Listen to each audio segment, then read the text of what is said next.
Aadab and నమస్తే friends. ఆయన పేరు Abhijit Dipke, founder of cockroach Janata party. ఆయన ఏమంటున్నారు, నిన్న ఒక ట్వీట్ చేశారు. ట్వీట్ చేసి ఏమన్నారంటే, నేను ఇండియాకి వస్తున్నాను, యుఎస్లో ఉన్నారు, ఇండియాకి వస్తున్నానని చెప్పారు.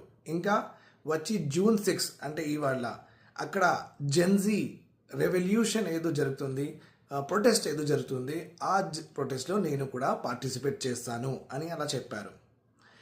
ఆ ట్వీట్లో ఇంకొక స్టేట్మెంట్ ఇచ్చారు. ఆ స్టేట్మెంట్ కొంచెం సర్ప్రైజింగ్గా ఉంది. ఆ స్టేట్మెంట్ ఏముందంటే, నా ఫేట్ నేను కాన్స్టిట్యూషన్ మీద వదిలేస్తున్నానని అన్నారు. అంటే ఏంటి? ఆయనకి భయం ఉందా? అంటే ఇండియాకి వచ్చిన తర్వాత గవర్నమెంట్ అరెస్ట్ చేస్తుందని. ఓకే, ఆల్రెడీ సోనం వాంగ్చుక్కి కూడా, ఓకే, లదాఖ్లో important education activist, okay, environmental activist, ఆయన కూడా లదాఖ్ కోసం ప్రొటెస్ట్ చేస్తే గవర్నమెంట్ అరెస్ట్ చేసి ఒక 6 ఆల్మోస్ట్ లైక్ 8 months జైల్లో పెట్టింది. ఇన్ ద సేమ్ వే ఈ ఆయన కూడా, అభిజిత్ దీప్కే కూడా, కాక్రోచ్ జనతా పార్టీ ఫౌండర్, ఆయన కూడా అరెస్ట్ చేస్తారా? ఓకే, ఆయన పార్టీ లాంచ్ చేయడానికి గవర్నమెంట్ పర్మిషన్ ఇస్తుందా? ఇవన్నీ ఒక చాలా ఇంపార్టెంట్ విషయాలు, ఓకే, ఈ ప్రొటెస్ట్ తర్వాత మనకు తెలిసిపోతాయి. ఒకవేళ ఆయన ఇక్కడ వచ్చి పీస్ఫుల్గా ప్రొటెస్ట్ చేస్తే గవర్నమెంట్ ఏం చేయలేదంటే, అందరూ గవర్నమెంట్కి చాలా ఓపెన్ గవర్నమెంట్, చాలా గవర్నమెంట్ ఫ్రీడమ్ ఇస్తుంది అని అందరూ చెప్తారు.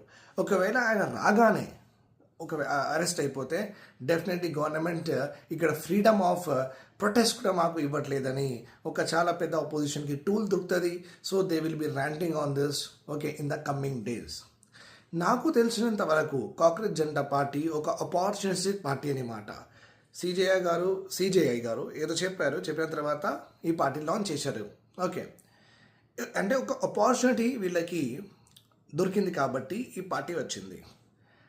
వీళ్ళకి ముందు నుంచి సోషల్ యాక్టివిజం అయినా సరే, కరప్షన్ మీద ప్రొటెస్ట్ అయినా సరే, లేకపోతే పాలిటిక్స్లో క్యాన్వాసింగ్, క్యాంపెయినింగ్ ఏదైనా చేసినా సరే, అలాంటి ఏం హిస్టరీ లేదు. ఒక గ్యాప్ కనిపించింది, ఆ గ్యాప్లో వీళ్ళు జంప్ చేశారు. యాజ్ ఫర్ యాజ్ నా ఒపీనియన్ ఏముందంటే, ఇక్కడ అనాలిసిస్ ఏముందంటే, ఈ కాక్రోచ్ జనతా పార్టీ ఒక ఆపర్చునిస్టిక్ పార్టీ.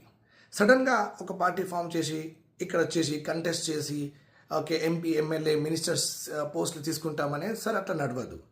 అభిజిత్ దీప్కేకి నేను చెప్పాల్సిన ఒక్కటే ఉంది ఇక్కడ. మీరు next assembly parliamentary election contest చేయొద్దు, స్టేట్లో కూడా అసెంబ్లీ ఎలక్షన్ కంటెస్ట్ చేయొద్దు. ఒక 5 years మీరు గ్రౌండ్ వర్క్ చేయాలి. 5 years గ్రౌండ్ వర్క్ చేసిన తర్వాత మీ మీద నమ్మకం ఉంటుంది. మీది ఒక ఆపర్చునిటీ పార్టీ అని ఎవరు చెప్పరు. కాబట్టి 5 years గ్రౌండ్ వర్క్ చేసిన తర్వాత 2031లో, ఓకే, 2030 తర్వాత మీరు అసెంబ్లీ ఎలక్షన్స్ కంటెస్ట్ చేయండి. ఇంకా 2035లో పార్లమెంటరీ ఎలక్షన్ కంటెస్ట్ చేస్తే మీ మీద నమ్మకం ఉంటుంది.